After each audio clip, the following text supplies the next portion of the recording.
Today we're going to begin talking about the Civil War. Now, this is going to be the deadliest and the bloodiest war that the United States has ever been involved with because every single casualty was an American. The North, they were Americans. The South, they were Americans. So therefore, everybody that was injured, shot, or killed was an American. This is going to be a battle that's going to last for over 4 years. And it's important to understand the reasons why the North and the South ultimately get to a point where they feel it's necessary to fight with each other. Now I'm going to break down 5 main reasons that why we turn to war against one another. But before we do that, let me emphasize here that the central issue of all these disagreements that we have, these 5 disagreements we have, really revolves around the issue of slavery. Slavery was the central issue.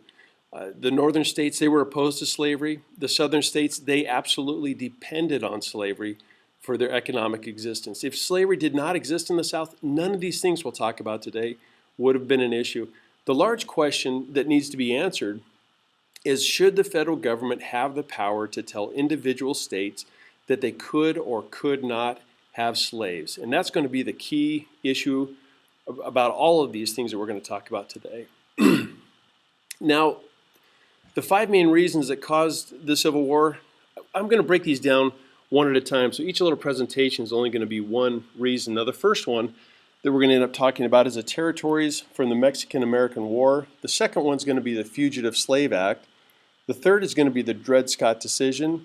The fourth will be John Brown and the Harper's Ferry raid.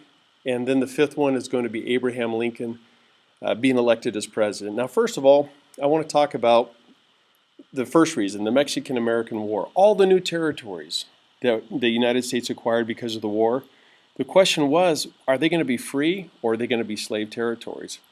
In 1849, California applies to be a new state, and they decide they want to be a free state. Now, this is going to create an imbalance. You're going to have 16 free states, and you're going to have 15 slave states. Now, at this point, the South began talking about something called secession or breaking away, officially not becoming or not being part of the United States anymore. They were talking about creating their own country.